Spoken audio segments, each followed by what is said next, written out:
قل يا عبادي الذين أسرفوا على أنفسهم لا تقنطوا من رحمة الله إن الله يغفر الذنوب جميعا إنه هو الغفور الرحيم. Bismillahirrahmanirrahim. Assalamualaikum warahmatullahi wabarakatuh. Innal hamdalillah nahmaduhu wa nasta'inuhu wa nastaghfiruh wa na'udzu billahi min shururi anfusina wa sayyiati a'malina. May yahdihillahu fala mudilla lahu wa may yudlil fala hadiya lahu.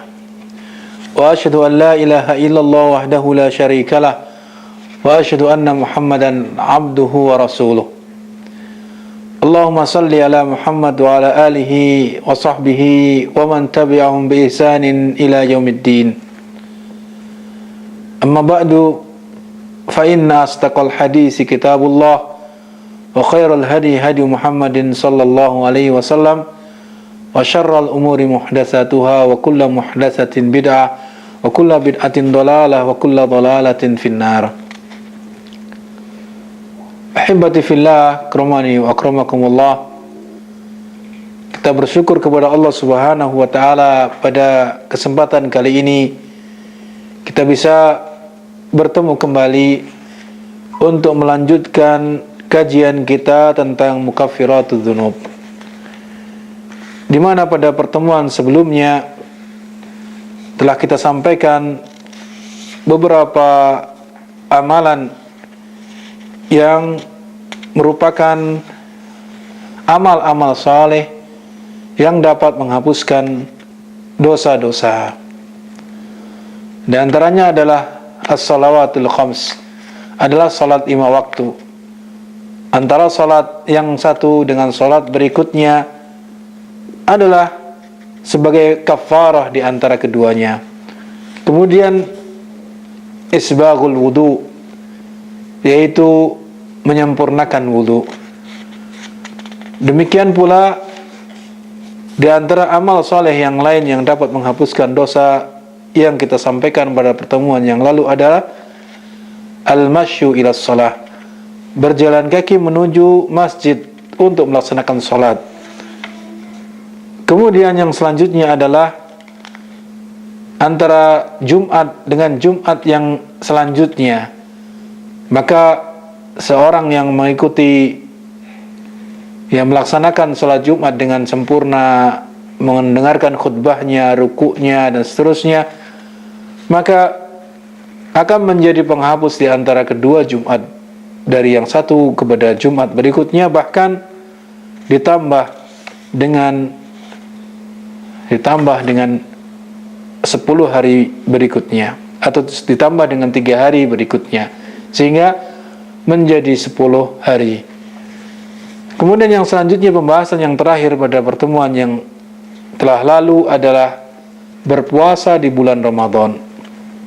Berpuasa di bulan Ramadan adalah juga termasuk hal-hal yang dapat menghapuskan dosa. Kemudian ikhwatul iman, a'azanillahu wa iyyakum, yang berikutnya adalah yang merupakan penghapus dosa-dosa atau mukaffirat ad-dzunub, ya, yang merupakan kafarah bagi dosa-dosa yang dilakukan adalah as-shaumu fi sabilillah, yaitu berpuasa di jalan Allah, ya, berpuasa di jalan Allah. Bahwa berpuasa di jalan Allah adalah merupakan penyebab salah seorang dijauhkan dari api neraka. Di mana seseorang yang dijauhkan dari api neraka menunjukkan bahwa ini sesuatu yang dapat menghapuskan dosa, ya, sesuatu yang dapat menjadikan dosanya lebur sehingga dia dijauhkan dari api neraka. Sebagaimana hal itu disebutkan dalam hadis Abu Sa'id Al-Khudri radhiyallahu anhu, bahwasanya beliau mengatakan, sami'tu Rasulullah sallallahu alaihi wasallam yaqul, man shoma yawman fi sabilillah ba'adallahu wajhahu anin nari sab'ina kharifa. Ya. Barang siapa yang berpuasa 1 hari di jalan Allah, maka Allah akan jauhkan wajahnya dari api neraka sebanyak 70 kharif. Ya, sejauh 70 kharif.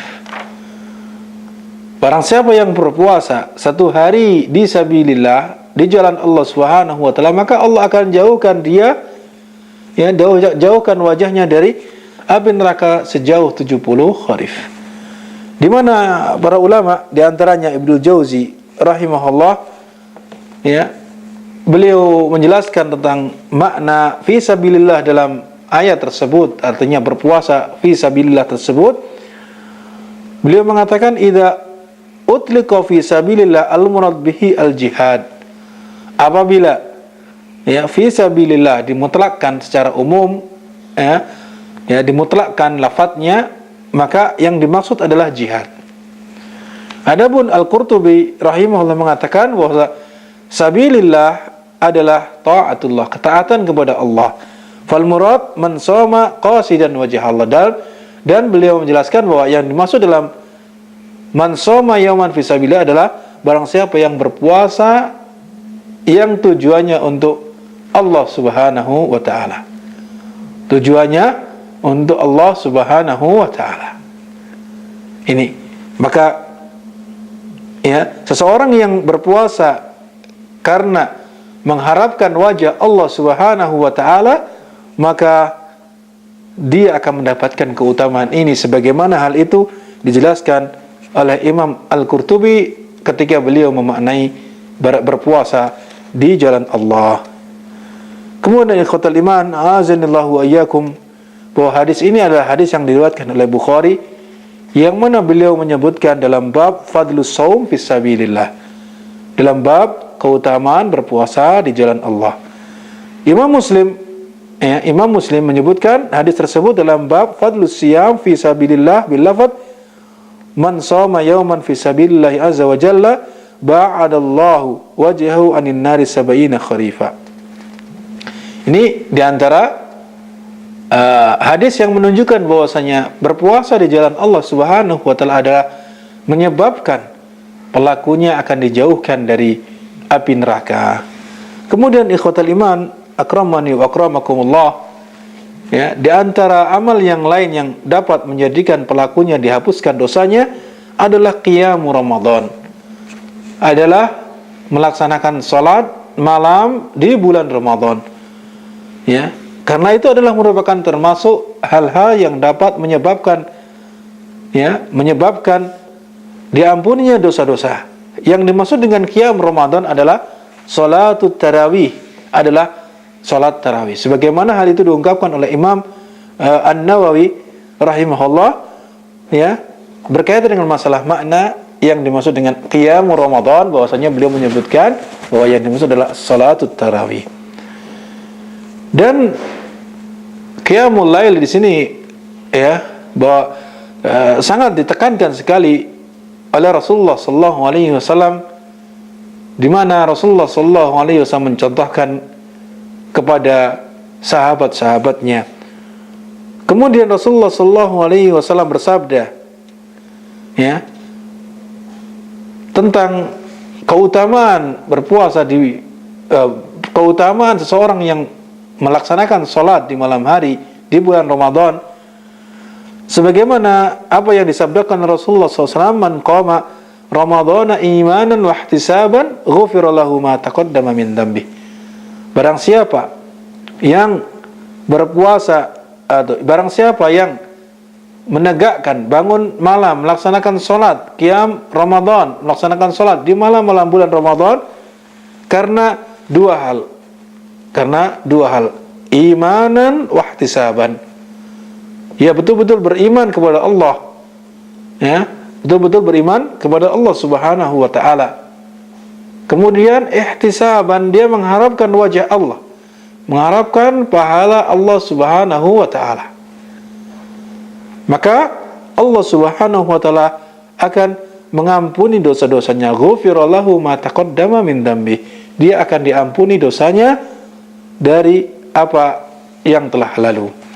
Kemudian disebutkan pula dalam hadis Abu Hurairah radhiyallahu anhu bahwasanya beliau mengatakan, sami'tu Rasulullah sallallahu alaihi wasallam yaqul an Ramadan man qamahu imanan wa ihtisaban ghufira lahu ma taqaddama min dhanbi.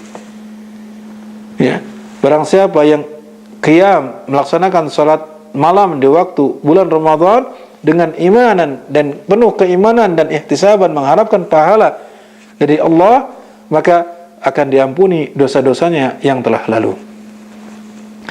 Di samping itu pula bahwa Nabi sallallahu alaihi wasallam juga bersabda tentang seseorang yang menegakkan qiyamul lail di malam Lailatul Qadar, ya, dengan bersabda, man qama Lailatul Qadri imanan wa ihtisaban ghufira lahu ma taqaddama min dhanbi wa man shoma ramadhana imanan wa ihtisaban ghufira lahu ma taqaddama min dhanbi. Ya, bahwasanya Rasulullah sallallahu alaihi wasallam bersabda di dalam hadis yang sahih yang diriwayatkan oleh Imam Bukhari dan juga Muslim, bahwasanya beliau mengatakan, barang siapa yang menegakkan salat malam, ya, melaksanakan qiyam pada malam Lailatul Qadar dengan imanan wa ihtisaban, penuh keimanan dan mengharapkan pahala Allah Subhanahu wa taala, maka Allah akan mengampuni dosanya yang telah lalu. Kemudian melanjutkan, wa man shoma ramadhana imanan wa ihtisaban ghufira lahu ma taqaddama min dhanbi. Barang siapa yang berpuasa di bulan Ramadan dengan penuh keimanan dan juga ihtisaban, mengharapkan pahala dari Allah Subhanahu wa taala, maka dia akan diampuni dosa-dosanya. Bukan asal dia berpuasa ikut-ikutan saja, tidak mengetahui bahwasanya ini adalah kewajiban yang memang benar-benar diwajibkan oleh Allah Subhanahu wa taala kepada umatnya ini, yang meyakini bahwa nanti akan diberikan ganjaran, dia akan diberikan pahala oleh Allah Subhanahu wa taala kepadanya. Ihtisaban, mengharapkan pahala Allah, bukan atas berpuasa karena riya, bukan karena supaya dipuji orang, bukan karena dia ingin dianggap sebagai orang yang saleh, ya, atau karena malu di hadapan keluarga dan masyarakatnya. Maka tidak demikian, akan tapi dia ihtisaban, mengharapkan pahala dari Allah Subhanahu wa taala, maka dia akan mendapatkan ampunan dari Allah Subhanahu wa taala. Kemudian ikhwatal iman, a'azanillahu wa iyyakum, hadis-hadis yang sedemikian ini, ya, disebutkan dalam hadis-hadis yang lain yang semakna sangat banyak sekali. Kemudian selanjutnya adalah amalan yang dapat menghapuskan dosa adalah siyam yaumi Arafah, berpuasa pada hari Arafah, ya, berpuasa pada hari Arafah, di mana berpuasa pada hari Arafah adalah termasuk amalan yang dapat menghapuskan dosa, termasuk amalan yang merupakan kafarah, ya, bagi dosa-dosa. Sebagaimana hal itu disebutkan dalam hadis Abu Qatadah radhiyallahu anhu, Abu Qatadah Al-Ansari radhiyallahu anhu, anna Rasulullah SAW su'ila an saumi yaumi Arafah. Beliau ditanya tentang puasa hari Arafah, ya, tentunya ini bagi orang-orang yang tidak melaksanakan haji dan umrah, ya, bagi mereka-mereka yang tidak melaksanakan haji dan umrah, karena mereka pada hari Arafah sedang melaksanakan wukuf, bagi orang-orang yang melaksanakan ibadah haji, maka makruh untuk melaksanakan berpuasa pada hari Arafah tersebut. Adapun orang-orang yang di luar melaksanakan ibadah haji, maka mereka disunnahkan untuk melaksanakan berpuasa pada hari Arafah, di mana keutamanya adalah sebagaimana yang dikabarkan oleh Rasulullah SAW ketika beliau ditanya tentang hari Arafah adalah yukaffirus sanatal madiyah wal baqiyah, bahwa puasa hari Arafah akan menghapuskan dosa-dosa yang setahun yang lalu dan setahun yang akan datang, ya, setahun yang lalu dan setahun yang akan datang. Akan tapi perlu diperhatikan lagi bahwa setiap hal-hal yang berhubungan dengan, ya, amal-amal yang dapat menghapuskan dosa tanpa bertaubat, di sini adalah apa? Yang dimaksud adalah dosa-dosa kecil. Ya, bahwasanya orang yang berpuasa di hari Arafah akan dapat menghapuskan dosa setahun yang lalu dan setahun yang akan datang. Qala wa su'ila an shaumi Asyura. Kemudian Rasulullah SAW ditanya tentang berpuasa di hari Asyura. Hari Asyura maksudnya adalah di tanggal 10 di bulan Muharram. Ya, tanggal 10 pada bulan Muharram, sehingga disebut sebagai Asyura. Faqala yukaffiru sanatal madiyah. Di mana keutamaan berpuasa di hari Asyura adalah dapat menghapus dosa setahun yang lalu. Nah, ini tekankan lagi tentang hari Asyura pada hadis-hadis yang lain. Ya, pada pembahasan berikutnya mengkhususkan tentang bahwasanya puasa di hari Asyura itu juga termasuk mukaffiratud dzunub, termasuk amal saleh yang dapat menghapuskan dosa-dosa. Ya, sebagaimana hal itu disebutkan dalam hadis-hadis Rasulullah sallallahu alaihi wasallam yang sahih yang diriwayatkan oleh Bukhari dan juga Muslim. Yang pertama adalah dari Abdullah bin Abbas radhiyallahu anhu. Anna Rasulullah sallallahu alaihi wasallam qadima al-Madinah fawajada al-yahud siyaman yauma Asyura. Bahwasanya Rasulullah SAW ketika itu datang sampai di Madinah, lalu beliau mendapati orang-orang Yahudi sedang berpuasa pada hari Asyura tersebut. Faqala lahum Rasulullah sallallahu alaihi wasallam, maka Rasulullah sallallahu alaihi wasallam bertanya kepada mereka, "Ma hadzal yaum alladzi tasumunahu?" Hari apa ini yang kalian berpuasa pada hari tersebut? Qalu hadza yaumun azim. Mereka mengatakan, ya, ini adalah hari yang sangat agung. Anjallahu fihi Musa wa qaumahu. Di mana Allah Subhanahu wa taala menyelamatkan pada hari tersebut Nabi Musa dan kaumnya. Wa gharraqa fir'auna wa qaumahu. Demikian pula Allah menenggelamkan Fir'aun dan kaumnya, bala tentaranya yang mereka sedang mengejar-ngejar Nabi Musa dan juga orang-orang yang mengikutinya. Ya. Kemudian fasawamahu Musa syukra, maka dengan kenikmatan Allah Subhanahu wa taala yang sedemikian besarnya yang diberikan oleh Allah kepada Nabi Musa dan para pengikutnya, dan Allah mencelakakan musuhnya yaitu Fir'aun dan bala tentaranya dengan ditenggelamkan di dalam lautan, maka Nabi Musa alaihissalam berpuasa sebagai bentuk rasa syukur kepada Allah Subhanahu wa taala. Fa nahnu nasumuhu, maka kami, kata orang-orang Yahudi tersebut, maka kami pun berpuasa pada hari itu. Faqala Rasulullah sallallahu alaihi wasallam, maka Rasulullah SAW berkata, "Fa nahnu ahaqqu wa aula bi Musa minkum." Kami adalah lebih berhak dan lebih utama bagi Musa dengan selamatnya Nabi Musa daripada kalian. Fasawamahu Rasulullah sallallahu alaihi wasallam wa amara bisiyamihi. Maka Rasulullah sallallahu alaihi wasallam berpuasa pada hari Asyura tersebut. Kemudian beliau memerintahkan kepada sahabat-sahabatnya untuk berpuasa pada hari Asyura. Ini adalah hadis yang diriwayatkan Bukhari dan juga Muslim. Maka ini jelas sekali ikhwatal iman bahwasanya pada hari Asyura adalah hari yang sangat ditekankan oleh Rasulullah sallallahu alaihi wasallam untuk berpuasa. Nah, kemudian Rasulullah sallallahu alaihi wasallam menyebutkan di dalam hadis yang lain dalam rangka menyelisih orang-orang Yahudi. Karena Allah Subhanahu wa taala dan juga Rasulullah sallallahu alaihi wasallam di dalam Al-Qur'an ataupun dalam hadis-hadisnya banyak sekali yang memerintahkan kepada kita umat Islam, memerintahkan kepada kita kaum muslimin untuk menyelisihi orang-orang Yahudi dalam segala hal. Dalam masalah-masalah yang terkait dengan ibadah, perilaku, adat istiadat, kita hendaknya menyelisihi orang-orang Yahudi. Kita menyelisihi orang-orang Yahudi dan tidak mengikuti langkah-langkah mereka, tidak mengikuti tipu daya mereka, tidak mengikuti tata cara ibadah mereka. Hendaknya kita tidak mengikuti apa yang dikatakan oleh Allah Subhanahu wa taala sebagai al-maghdub alaihim, orang-orang yang dimurkai.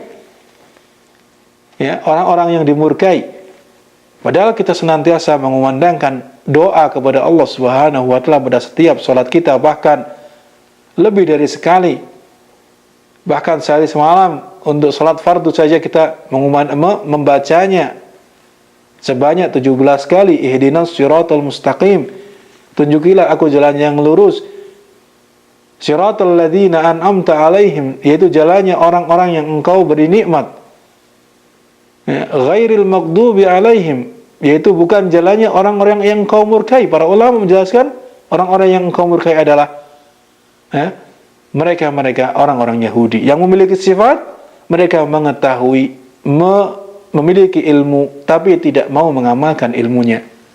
Memahami nanti akan datang diutus seorang Rasul yang terakhir dengan ciri-ciri dengan ciri khas demikian dan demikian, akan tetapi mereka tidak mau mengikuti karena hasad yang ada pada diri mereka, sehingga Allah murka kepada mereka.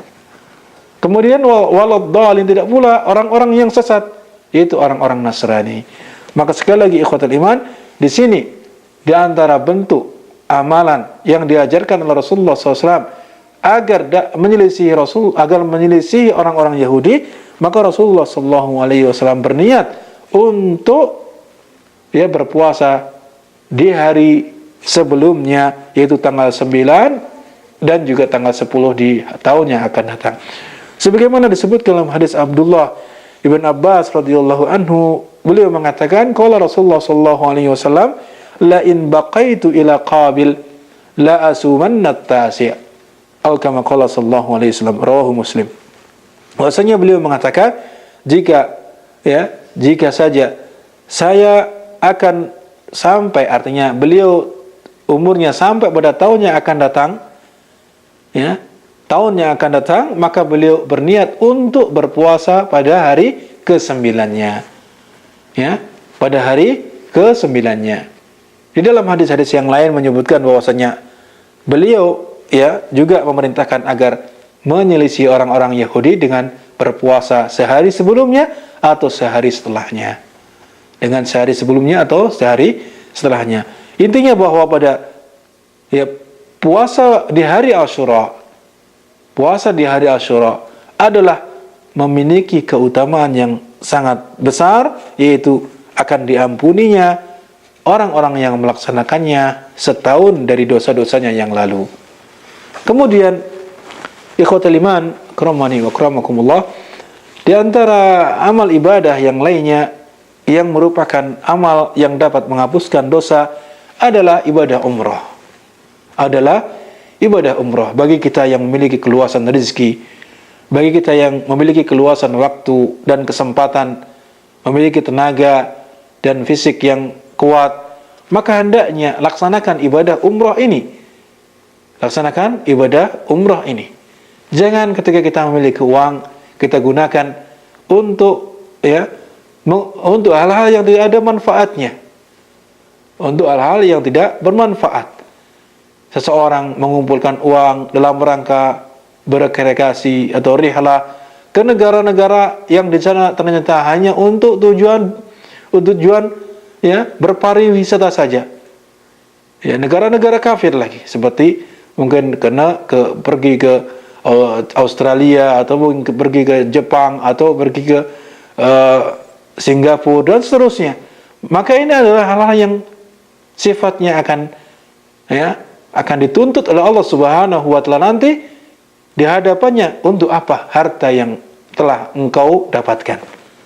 Untuk apa? Dibelanjakan untuk apakah harta yang telah engkau dapatkan? Maka sekali lagi ikhwatul iman, a'azinillahu ayyakum, barangkali kita memiliki kelebihan rezeki, maka manfaatkan. Lebih-lebih kita yang tinggal di negeri Saudi ini, barangkali kita memiliki rezeki, jangan bakhil untuk melaksanakan ibadah kepada Allah Subhanahu wa taala, di mana ibadah tersebut sangat besar nilainya. Karena disebutkan dalam hadis-hadis Rasulullah SAW memiliki keutamaan yang sangat besar, yang dapat menjadi kafarah bagi orang yang melaksanakannya tersebut. Disebutkan dalam hadis Abu Hurairah radhiyallahu anhu bahwa Nabi SAW bersabda, al-umratu ilal umrah kafaratun lima bainahuma. Kafaratun lima bainahuma. Dari ibadah umrah kepada umrah yang lainnya adalah merupakan kafarah, merupakan penebus dosa atau merupakan penghapus dosa antara keduanya. Wal hajjul mabrur laisa lahu jazaa illa jannah. Dan haji yang mabrur tidak ada balasan kecuali surga. Tidak ada balasan kecuali surga. Ini adalah tampak sekali dalam hadis tersebut tentang keutamaan umrah, di mana keutamaan umrah adalah sebagai mukaffirat, sebagai penebus, ya, kafarah, penghapus kesalahan-kesalahan yang terjadi antara dua umrah yang dia lakukan. Misalkan pada bulan ini dia melaksanakan umrah, kemudian 3 bulan berikutnya atau 6 bulan berikutnya dia melaksanakan umrah, maka antara keduanya tersebut ketika dia telah tercebur ke dalam perbuatan dosa, maka dengan sendirinya akan menjadi kafarah dari dosa-dosa yang dia lakukan tersebut. Maka bagi kita yang mungkin memiliki kesempatan, memiliki harta lebih, memiliki waktu luang, kesehatan fisik, ya, maka gunakan waktu kita untuk melaksanakan ibadah yang agung ini. Ibadah yang agung ini nilainya di hadapan Allah Subhanahu wa taala. Kemudian al-haji, ibadah haji. Ya, tentunya ini adalah merupakan salah satu rukun dari rukun-rukun Islam. Haji adalah merupakan salah satu rukun dari rukun-rukun Islam. Yang barang siapa yang mengingkari kewajiban haji, maka dia telah kufur. Ya, yang barang siapa mengingkari kewajiban haji, maka dia telah kufur. Ya, akan tapi tentunya kewajiban haji ini adalah bagi mereka yang mampu, sebagaimana disebutkan dalam hadis Rasulullah sallallahu alaihi wasallam. Pada hadis Jibril disebutkan ketika Rasulullah sallallahu alaihi wasallam ditanya tentang apa itu Islam, maka Rasulullah SAW menjawab, "Anta syahada an la ilaha illallah wa anna Muhammadar Rasulullah wa tuqimas shalah wa tu'tiyaz zakah wa tasuma Ramadan wa tahujjal baita in istata'ta ilaihi sabila." Dan engkau melaksanakan ibadah haji ke Baitullah jika engkau mampu menempuhnya. Ini ya qaid, artinya batasan bagi mereka yang mampu saja untuk melaksanakan ibadah haji tersebut. Disebutkan dalam hadis Rasulullah sallallahu alaihi wasallam tentang ibadah haji ini yang memiliki keutamaan yang sangat besar. Ya. Di antaranya adalah apa yang diriwayatkan oleh Abu Hurairah radhiyallahu anhu, bahwasanya beliau mengatakan, "Sami'tu Nabiyya sallallahu alaihi wasallam yaqul." Saya mendengar Nabi sallallahu alaihi wasallam bersabda, "Man hajja lillahi falam yarfus wa lam yafsuk raja'a kayaumin waladathu ummuhu." Akhrajahu al-Bukhari fi bab fadlil hajjil mabrur.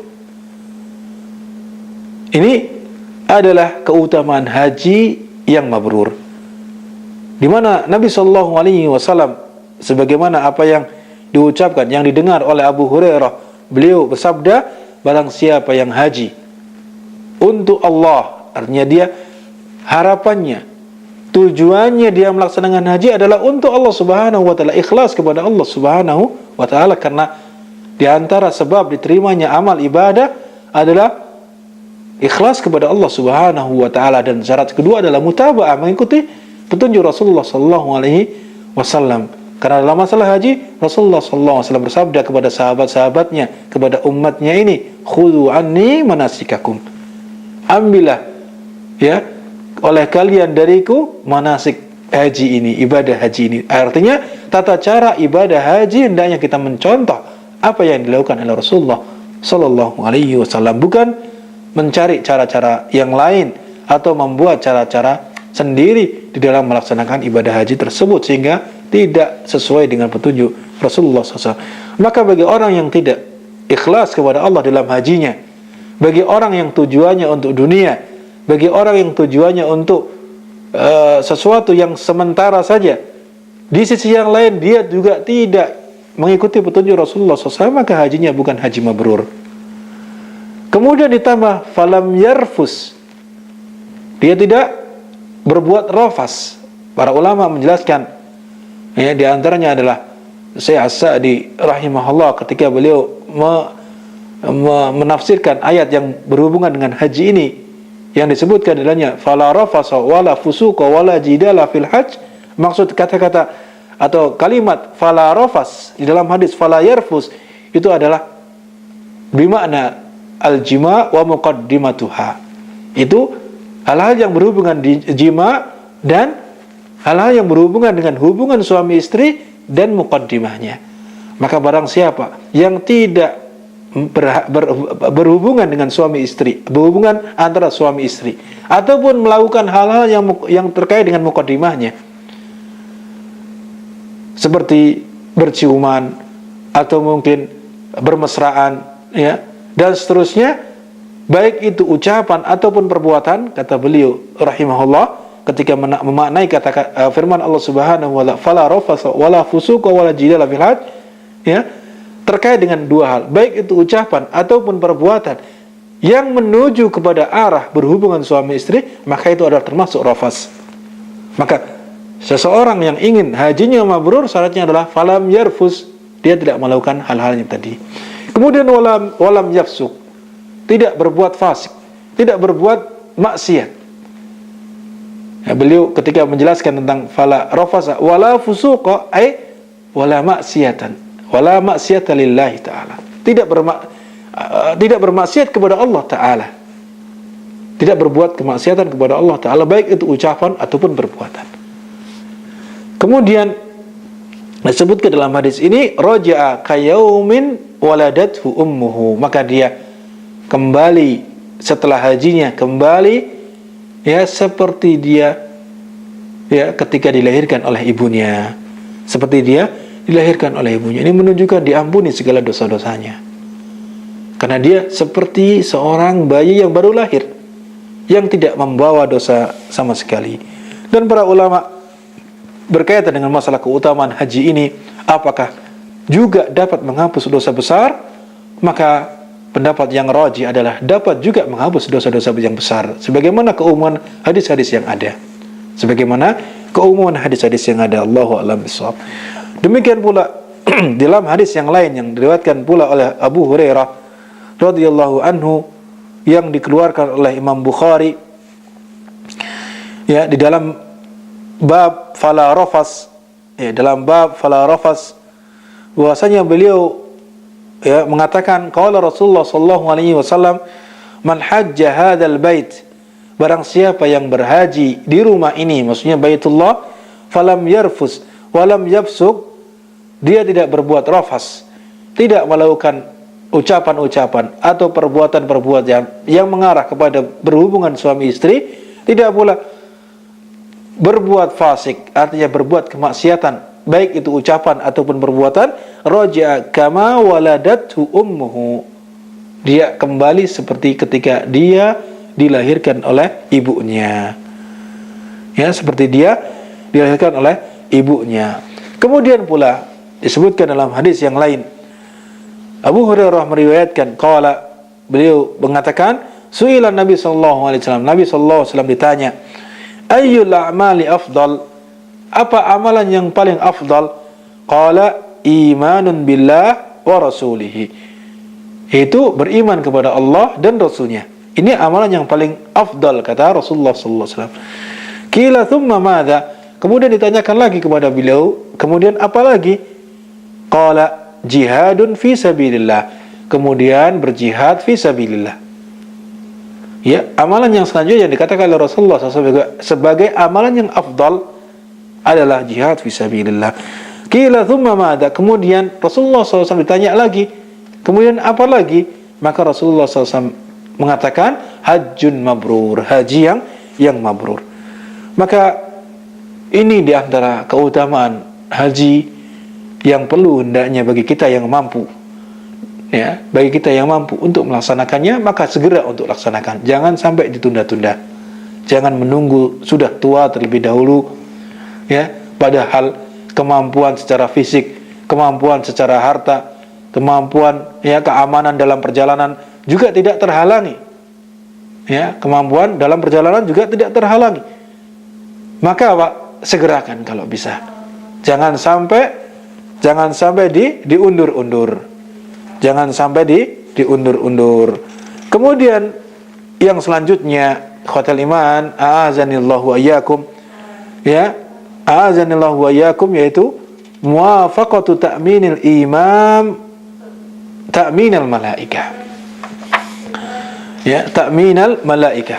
Di antara keutamaan yang lain ikhwatal iman, a'azani Allah wa iyyakum, di antara amal yang lain yang dapat menjadikan dosa-dosa dihapuskan adalah muwafaqatu ta'minil imam ta'minal malaikah, yaitu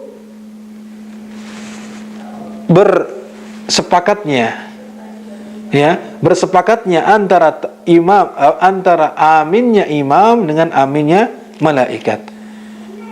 Disebutkan bahwa di dalam hadis-hadis yang sahih yang diriwayatkan oleh Imam Bukhari dan juga Muslim, bahwasanya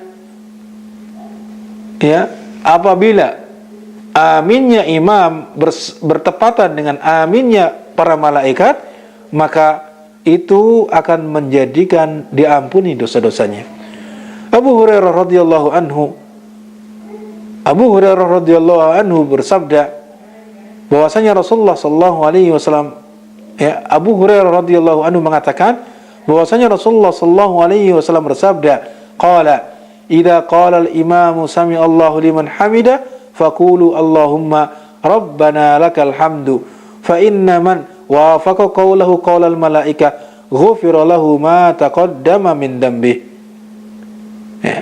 Ini yang pertama, bahwa ini adalah masalah yang lain. Kalau dalam pembahasan ini terkait dengan masalah aminnya baik itu makmum, aminnya imam atau makmum. Maka apa? Maka barang siapa yang bersepakat dengan aminnya malaikat, maka akan diampuni dosa-dosanya. Disebutkan dalam hadis Abu Hurairah yang kita baca tadi, itu adalah terkait dengan masalah ucapan Allahumma rabbana lakal hamdu. Allahumma rabbana lakal hamdu, yaitu ketika imam mengucapkan sami Allahu liman hamidah, kemudian para makmum mengucapkan Allahumma rabbana lakal hamdu, maka barang siapa orang yang mengucapkan tahmid Allahumma rabbana walakal hamdu, di mana ucapan Allahumma rabbana walakal hamdu setelah kita ruku, sedangkan imam mengucapkan sami Allahu liman hamidah dalam keadaan i'tidal, maka makmum hanya mengucapkan sebagaimana hadis ini, faqulu, artinya ucapkanlah kalian wahai para makmum Allahumma rabbana lakal hamdu. Ini ada empat surah, artinya 4 sighah di dalam mengucapkan Allahumma rabbana walakal hamdu, ucapan tahmid tersebut.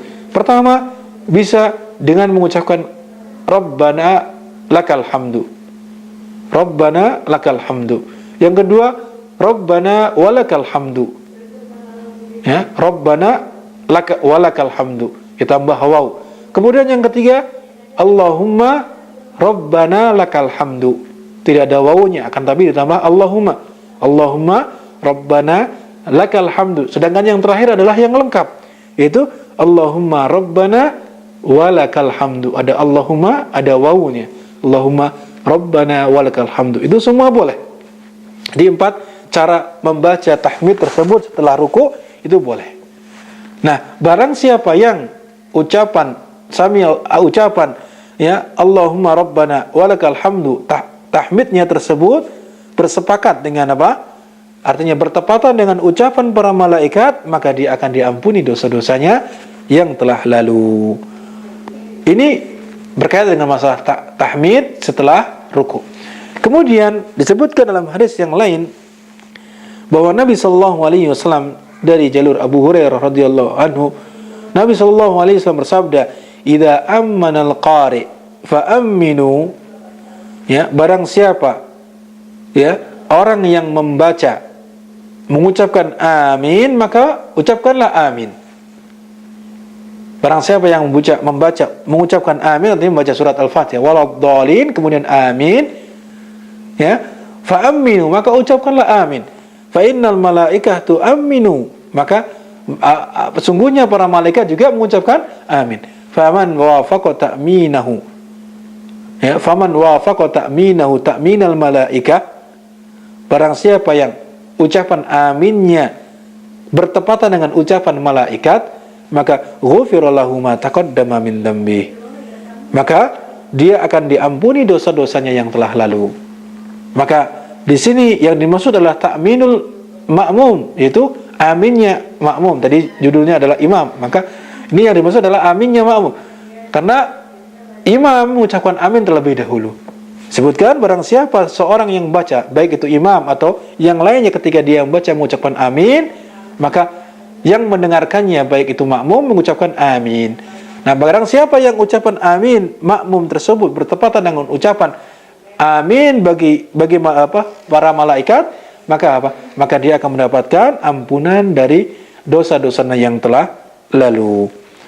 Maka ikhwatal iman a'azanillahu wa iyyakum, disebutkan pula dalam hadis-hadis yang lain, ya, dari Abu Hurairah radhiyallahu anhu, anna Rasulullah sallallahu alaihi wasallam qala, bahwasanya Rasulullah sallallahu alaihi wasallam bersabda, idza ammana al-imam fa aminu, apabila imam mengucapkan amin, maka ucapkanlah amin.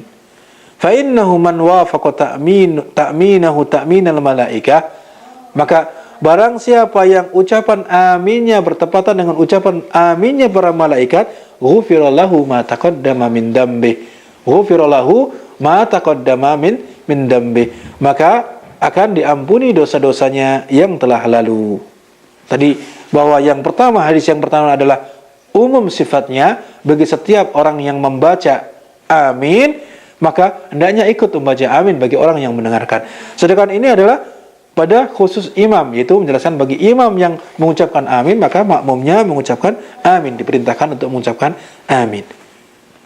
Kemudian ikhwatul iman, disebutkan pula dalam hadis yang lain, di mana Rasulullah sallallahu alaihi wasallam bersabda, ya, idza qala ahadukum fis shalah amin wal malaikatu fis sama amin fawafaqa ihdahuma